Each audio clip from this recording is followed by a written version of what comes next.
Hello friends, welcome to my study channel. दोस्तों, स्वागत है आपका मेरे इस चैनल पे। दोस्त, जैसा कि आप देख रहे हैं कि बिहार सिविल कोड के लिए मैंने आज हिंदी का प्रीवियस ईयर क्वेश्चन लाया है। ठीक है, इसमें कुछ एक दो क्वेश्चन ऐसे हैं जो कि मैंने प्रैक्टिस सेट से भी डाला है। आप इसका एकदम भरपूर तरीके से आप देखिए, अब इस टेस्ट को लगा के कि आपको इसमें कितने नंबर आते हैं। ठीक है, मैंने सारे का आंसर बताए हुए हैं, लेकिन आप इसको देखिए खुद से लगा के कि आपको कितना नंबर आता है। दोस्त, कहना ये है कि इसमें आप लोगों को अभी तक कन्फ्यूज़न है कि मैंने पिछली बार जो वीडियो दिया था उसमें ये सिविल कोड पे ऐसे राइटिंग सिखाया था, उसके बाद ये प्रिसीज राइटिंग, तो ये सब मैंने सिखाया था। उसके बाद मैंने कुछ ऑब्जेक्टिव का भी क्लास आपको करवाया है। तो आप लोग का ये है कि आप लोग इस दोनों तैयारी को कीजिए। ठीक है, इस कोचिंग के माध्यम से आपको दोनों चीज़ों के लिए काफ़ी प्रिपेयर रूप से तैयार किए जा रहे हैं कि आपका अगर ऑब्जेक्टिव होगा तो आप ऑब्जेक्टिव दीजिए और सब्जेक्टिव होगा तो सब्जेक्टिव दीजिए, क्योंकि पेपर में ऐसा अभी तक कोई क्लियर नहीं है कि पहला एग्जाम होगा या नहीं। वो नंबर ऑफ स्टूडेंट पे डिपेंड करता था, जो कि अभी किसी को कुछ पता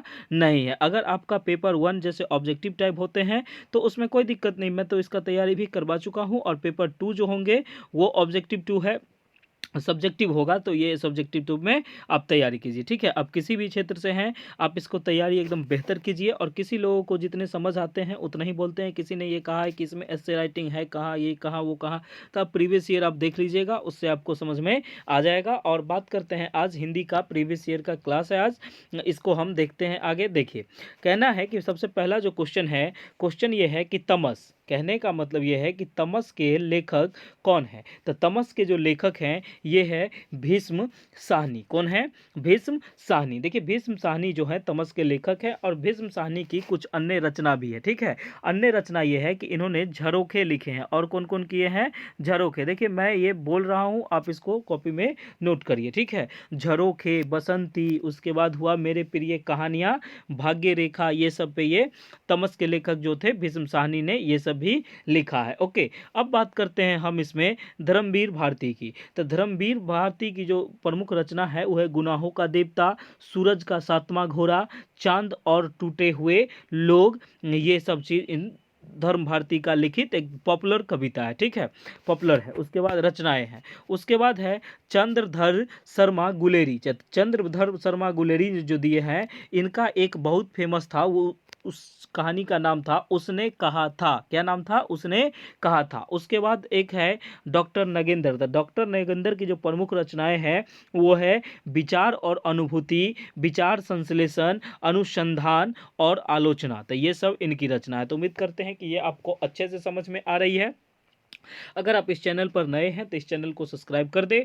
और देखिए कि इसमें आपको एकदम कंटेंट पे बात किया जाएगा, आप लोग इसको नोट भी कीजिए और इसको बनाइए भी। जैसे अब देखिए कि तलघर पद में समास है, तो आप अपने कॉपी में इसको लिख लीजिए, इसका आंसर क्या होगा। उसके बाद हम जो बोलते हैं उससे मिलाइए सही या गलत। तो तलघर पद में समास क्या है? तो तलघर का जो मतलब होता है वो होता है तल में है जो घर। ठीक है, क्या है?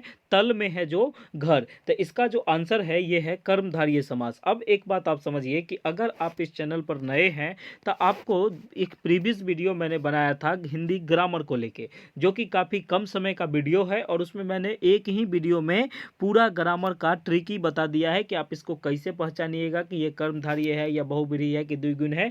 इसको पहचानने का मैंने ट्रिक बताया, इसका लिंक भी डिस्क्रिप्शन में है, आप उसको भी देख सकते हैं।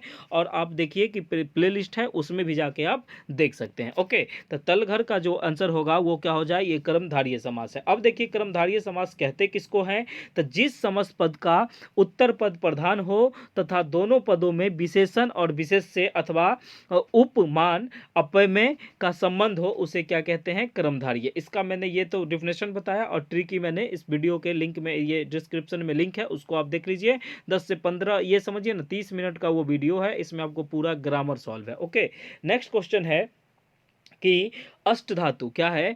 अष्ट धातु में कौन सा समास होता है? तो अष्ट धातु में जो समास होता है ये द्विगुण समास होता है। कौन सा समास होता है? द्विगुण समास होता है। ओके, तो द्विगुण जो समास होता है उसमें देखिए कि द्विगुण समास कहते किसको है? तो द्विगुण समास जो कहते हैं, इसका प्रथम पद जो होता है वो संख्यावाचक होता है। ठीक है, इसके पहचानने का नियम है, जैसे कि अष्ट, अष्टमिष्ट 8, तो इस तरह से ये संख्यावाचक हो जाए। जैसे त्रिभुज हो गया, चतुर्भुज हो जाएगा, चतुर्वेद हो जाएगा, पंचपात्र हो जाएगा, इस तरह से बहुत सारा चीज होगा।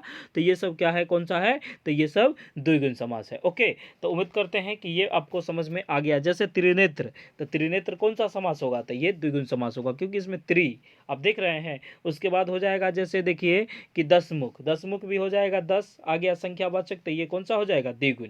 अब नेक्स्ट बात करते हैं हम, अगला क्वेश्चन उसको देखते हैं।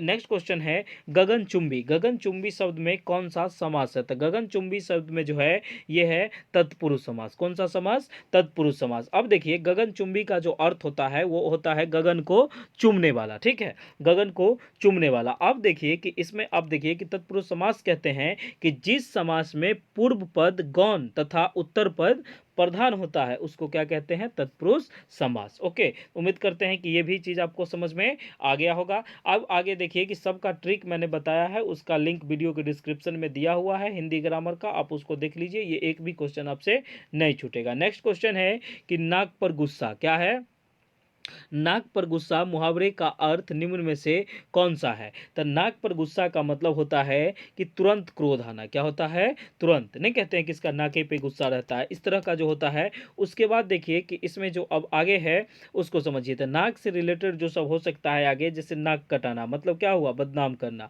नाक में दम करना, परेशान करना, नाक तक पानी आना मतलब असहाय हो जाना, नाक रगड़ना, दीनतापूर्वक प्रार्थना करना, ठीक है, नाक पर सुपारी तोड़ना, बहुत तंग करना। तो ये सब बात नाक से रिलेटेड जितने भी मुहावरे थे मैंने आपको बता दिया। नेक्स्ट क्वेश्चन है कि जो बहुत गहरा हो, क्या है, जो बहुत गहरा हो वाक्यांश के लिए एक शब्द का चयन कीजिए, तो इसका जो आंसर हो जाएगा अगाध। क्या हो जाएगा, अगाध। जो बहुत गहरा होता है उसके लिए क्या कहा जाता है, अगाध। जिसमें देखिए अगाध का मतलब होता है कि एक होता है अबाध, एक होता है अगाध, ये है अबाध। ओके, ये थोड़ा मिस्टेक है लिखा हुआ, ठीक है, तो इसको आप ठीक कर लीजिएगा। उसके बाद देखिए कि अबाध में क्या होता है, जिसे कोई बाधा या रोक टोक ना हो उसके लिए यह है अबाध, ठीक है, तो ये बात आपको समझ में आ गया। ओके, नेक्स्ट है कि अगाध तो है, अगाध क्यों है, ये भी बात आपको समझ में आ गई। नेक्स्ट क्वेश्चन जो होता है, नेक्स्ट क्वेश्चन उसको हम देखते हैं कि जो स्त्री सूर्य से भी, जो स्त्री सूर्य भी न देख सके इसको क्या कहते हैं, तो जो नहीं देख सके उसे कहते हैं असूर्य पश्या। कहने का मतलब यह है ऑप्शन बी, ठीक है, जो कि नहीं देख पाता है। अज्ञात शत्रु तो आप समझते हैं, जिसका कोई शत्रु ना हो, ये सब। उसके बाद होगा अंतर्यामी, जो होता है मन हृदय की बात जानने वाले को क्या कहते हैं, अंतर्यामी। उसके बाद होता है गुरु के समीप रहने वाले विद्यार्थी को अंतेवासी। ओके, तो ये सब आपको समझ में आ गया। उसके बाद नेक्स्ट क्वेश्चन है कि मैंने राधा के लिए कपड़े खरीदे, क्या है, मैंने राधा के लिए कपड़े खरीदे, इस वाक्य में कारक का प्रकार बताइए। तो इसमें जो कारक का प्रकार है वो है संप्रदान। कहने का मतलब क्यों है, तो इसको आप समझिए, तो कर्ता ने कर्म को देखिए राधे के लिए है, ठीक है, तो संप्रदान में ही ना का के की का बोध होता है, का के की का जो बोध होता है वो संप्रदान में ही होता है। इसको हम पढ़ देते हैं, उसको लिख लीजिएगा कि कर्ता ने कर्म को करण से के द्वारा संप्रदान को के लिए अपदान से संबंध का के की अधिकरण में पर संबोधन हे अहो अरे अजी ऐसे करके होता है, ठीक है, तो इसका जो आंसर है वो है आंसर सी। तो इसको पहचानने का मैं ट्रिक बताया हूं, वो वीडियो के डिस्क्रिप्शन में इसका लिंक है, आप उस वीडियो को देख लीजिए, आपको ये भी क्वेश्चन नहीं छूटेगा। अगला है कि मैथिली शरण, मैथिली शरण गुप्त का संबंध आधुनिक काल के किस युग के कवि से है, तो आधुनिक काल के जो थे ये था द्विवेदी युग से, ठीक है, द्विवेदी युग के जो कवि थे वो थे महावीर प्रसाद द्विवेदी, श्रीधर पाठक, अयोध्या सिंह उपाध्याय, हरियोध्याय, मैथिली शरण गुप्त, उसके बाद था पद्म सिंह शर्मा। ओके, तो ये सब जो था ये सब कौन था, द्विवेदी युग के। ओके, नेक्स्ट क्वेश्चन है उसको देखते हैं, नेक्स्ट क्वेश्चन को कि फूलों के आसपास रहते हैं फिर भी कांटे उदास रहते हैं। कहने का मतलब फूलों के आसपास रहते हैं फिर भी कांटे उदास रहते हैं। पंक्ति में, ये पंक्ति में क्या है, तो इस पंक्ति में जो है अनुयुक्ति अलंकार है। तो मैंने अलंकार का भी ट्रिक बताया, आप उसको भी देख लीजिए। अब कहने का मतलब अनुयुक्ति अलंकार कहते किसको हैं, तो जहां किसी वस्तु या व्यक्ति को लक्ष्य कर कहीं जाने वाली बात दूसरे के लिए कही जाए वहां क्या होता है, अनुयुक्त अलंकार होता है। ओके, देखिए कि यहाँ पर जो हुआ है उस बात को समझिए कि यहाँ पर फूल और कांटे का उदाहरण देकर बताया गया है कि अच्छे संगत में रहकर भी बुरे प्रवृत्ति के लोग बुरे ही बने रहते हैं। ओके, ये बात आपको समझ में आ गई। उसके बाद देखिए नेक्स्ट क्वेश्चन है कौन सा शब्द स्त्रीलिंग है। इसमें देखिए मित्र है, सूचना, उपहार, अध्याय। तो इसका जो आंसर है वो है सूचना। ठीक है, सूचना देखिए कि उसे सूचना मिली, ठीक है, कि आज विद्यालय बंद है या आज क्लास बंद है, आज क्लास खुला हुआ है, तो उसे सूचना ये जो होता है ये स्त्रीलिंग शब्द है, बाकी सब क्या है, पुल्लिंग शब्द है। ओके, ये बात समझ में आए। उसके बाद देखिए कि नेक्स्ट क्वेश्चन है, निम्नलिखित में से कौन सा वायु का पर्यायवाची शब्द है। तो वायु का जो पर्यायवाची शब्द है वो है हवा है, पवन है, समीर है, वात है, मारुत है, पवनाम है, प्रवंजन है, बयार है, समीपन है, स्पर्पम है। तो इसका जो आंसर हो जाएगा वो क्या हो जाएगा, अनिल। ओके, पर्यायवाची क्या हो जाएगा, अनिल हो जाएगा। ये बात क्लियर है और कोई दिक्कत नहीं है। नेक्स्ट क्वेश्चन जो हम देखते हैं, दिए गए किस वाक्य में सकर्मक क्रिया है। तो दिए गए में किस वाक्य में सकर्मक क्रिया है। तो सकर्मक क्रिया जो होता है इसका भी मैंने उसमें बताए हुए हैं।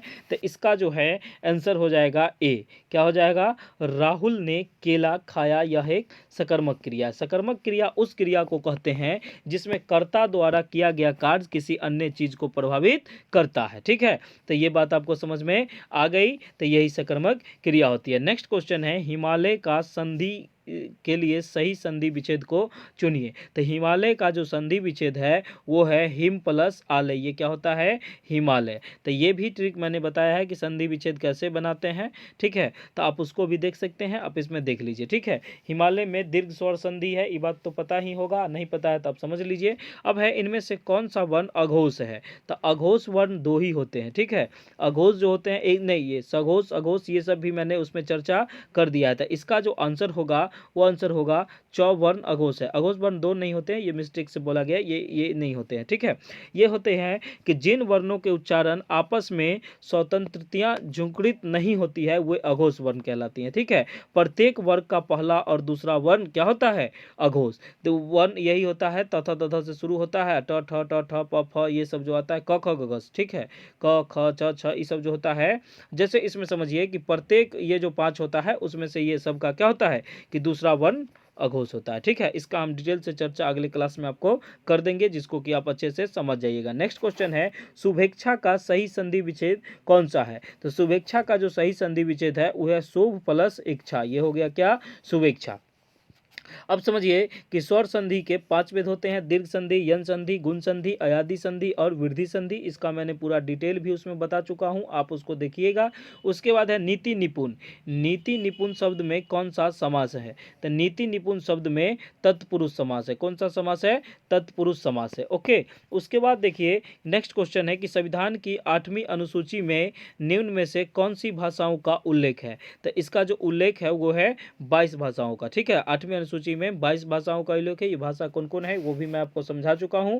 नेक्स्ट क्वेश्चन है, उसको देखिए कि दो सार्थक शब्दों के मेल से बनने वाले शब्द को क्या कहते हैं। तो दो सार्थक शब्द को मिलने वाले शब्द से क्या कहते हैं, यौगिक। क्या कहते हैं, यौगिक शब्द। ठीक है, यौगिक शब्द का कुछ उदाहरण है, जैसे राजपुत्र, राजा का पुत्र, जन्मभूमि, जन्म प्लस भूमि हो जाएगा ना इस तरह से। उसके बाद है, अंगारों पर लौटना मुहावरे का अर्थ निम्न में से विकल्पों में से कौन सा है। तो अंगारों पर लेटना का मतलब होता है, अंगारों पर लौटना का कि ईर्ष्या से व्यवस्थित होना, कष्ट सहना या दुख सहना। तो इसका जो आंसर होगा ए। ओके, तो उम्मीद करते हैं कि आपको ये सब वीडियो आपको अच्छे से समझ में आ गई होगी। अगर आप इस चैनल पर नए हैं तो इस चैनल को सब्सक्राइब कर दे और बेल आइकन को प्रेस कर दे, जिससे आने वाले वीडियो के लिए आपको पूरा एकदम कंटेंट मिल सके। और देखिए दोस्तों, एक बात समझिए कि इसमें मैंने पेपर 1 और पेपर 2 दोनों की तैयारी साथ साथ करवा रहा हूँ। ठीक है, पेपर 1 जो प्रीलिम्स होगा, उसके बाद जो होगा मेंस जो होगा पेपर 2 का। अगर देखिए अभी ये जो बातें हैं ये श्योर नहीं है, इसलिए हमको अभी दोनों की तैयारी करना पड़ता है। ठीक है, तो ऑब्जेक्टिव होगा पेपर 1 अगर हुई तो, और पेपर 2 जो होगा ये सब्जेक्टिव होगा। सब्जेक्टिव इसलिए होगा क्योंकि इसमें क्वेश्चन एस्से राइटिंग, प्रीसेस राइटिंग, बहुत सारे क्वेश्चन इसमें पूछे जाएंगे। तो उसके अकॉर्डिंग मैंने ये बनाया है, पूरा एकदम सिलेबस के अकॉर्डिंग ये क्लास चल रही है। आपको कहीं से कोई दिक्कत होता है तो आप हमको पूछ सकते हैं, कमेंट सेक्शन में आप रिप्लाई लिख दीजिए। अब देखिए, okay, thank you so much, मिलते हैं हम नेक्स्ट वीडियो में। Thank you.